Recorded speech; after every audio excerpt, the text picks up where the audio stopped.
Download the most interactive live scores app that you will get out there today. It is Crowd Scores. You can chat with fans and also keep up to date with your team's scores. Link in the description.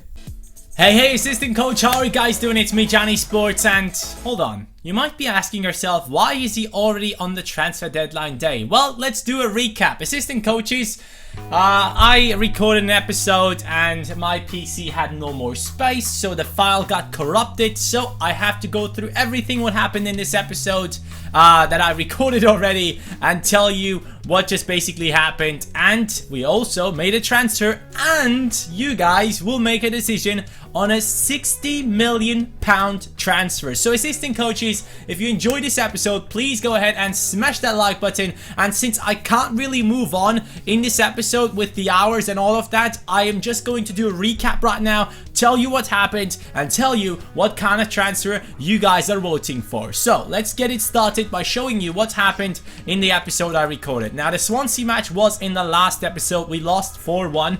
Now this one was the one I recorded. We won against Fulham. Divock Origi scored. We used our reserves team. They did a great job, to be honest, and we got past them quite quickly. Now we moved on to the transfer deadline day. In the last episode, you assistant coaches decided that we should sell on Sacco. Now I had a couple of days until I could get a transfer offer for Sacco, but I didn't get any transfer offers. Now 77% of you guys really wanted me to sell Sacco, so he was the deal that I wanted to make. I wanted to use Sacco in a swap deal. Yes, I used him in a swap deal. I went for Jonathan Tah, and he is obviously one of those guys that was in the last assistant coaches showcase. You guys really wanted me to buy Jonathan Tah, and he's like 79 or 80 rated, something like that. So I thought, if I give them Sacco, who is 83 rated, maybe they will accept that offer and give us Jonathan Tah, because Sacco is higher rated. He's the more experienced defender. He's in his prime basically. So I thought Leverkusen would accept that offer. Nope, that didn't happen. So we had to go for someone else. Leverkusen really didn't want to get Sacco, so I had to think about players I could potentially bring into my team. And I was thinking quite for a long time, because I'm not using the global transfer network for this transfer. It just came around a little bit too late, so my scouts couldn't really find anyone. And since I do not want to use sites like FIFA, I really wanted to use my mind and think of players I personally have been using on FIFA 17 already and players I've been enjoying. Now, if we go through to the squads, I can show you who we got into our team. Now, if you think about this, which team does Liverpool buy players off? Southampton. Yes, that was my thought. Straight away I thought, where can I get a player that Liverpool always buys players off, or which would be kind of a realistic transfer?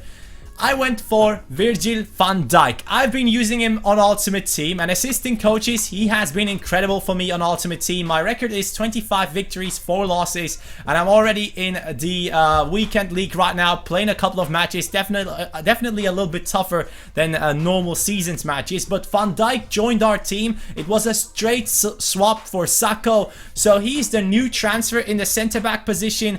Definitely a beast in my opinion. I love to use him on Ultimate Team, so I thought, okay, we are now set in the centre-back position. That sadly, I mean, the transfer business didn't really end there. We had a dilemma. So we got big offers coming in for Origi, Lovren, and Lemar. Now, first of all, Origi, I didn't want to sell him. He's too young, and I really didn't really need the money for that position. We have around 64 million in the budget right now.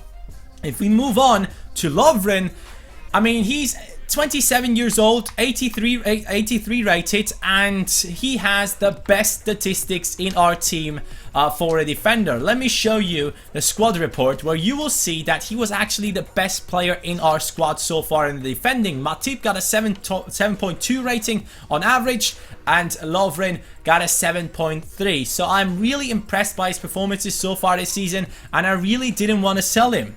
Now the third player was Lemar. We got an offer, a big offer from Napoli, which was 31 million. And at that point I thought, okay, now This guy has been performing quite well for me. 16 matches in the Premier League, 1 goal and 6 assists, 7.2 rating on average, which is good for a winger, especially for a guy at his size, because normally these players who are like 5'7" tall always lose the ball against defenders and they get worse ratings than other players in a team. So I thought 31 million. If I add that to the 60 million I already have, we'd have around like 90 million in the transfer budget, and we could then go for a very big center attacking midfielder for the left hand side. Left midfielder or center attacking midfielder doesn't really make a difference in this formation I'm using. So I thought, okay, I'll be selling on Lemar and I will go for a new center attacking midfielder. Now, the way I wanted to sell Lemar though was I asked for 40 million instead of the 31 million they offered. Now, when that offer came in, I personally wanted to go for Julian Brandt because I thought, yes, I have 90 million, but there's not really a player that I could spend it on that would be kind of realistic apart from Marco Reus. Now, Marco Reus has been bought by everyone and their mother in career mode for Liverpool. So I didn't want to do it. I've done it in the past. I didn't want to do it once again. So Marco Reus is not a player that I wanted to get into this team. And obviously, I will not be buying players like Hazard into this club because that would make it just way too unrealistic in my opinion. Now, moving on though, I went for a couple of other players, and one of them was an 86 rated center attacking midfielder who I believe starts off at a low rating at the start of FIFA 17, and that player, my friends, is, here you go, his name is Isco. Yes, I offered them 60 million for 86 rated Isco, who is 24 years old, and I have never used him. Obviously, this is also kind of an unrealistic transfer, but this is a transfer I haven't made in any of my career modes, and Isco isn't really a popular choice across career mode players, especially for the wing, the left attacking midfield position. So I thought, man, Isco would be actually a great transfer. So I offered 60 million knowing that he's worth 42 million. I know that might be just a little bit too much, but I only had like 5 hours left on the transfer deadline day, and as you guys know, on transfer deadline day you have to offer a little bit more money. Now, I had to stop the last episode which I recorded where the file got corrupted right here because I wanted to give you guys the opportunity to go ahead and vote on this matter. I really didn't want to go on and make this decision by myself. It's the biggest transfer in Liverpool's history,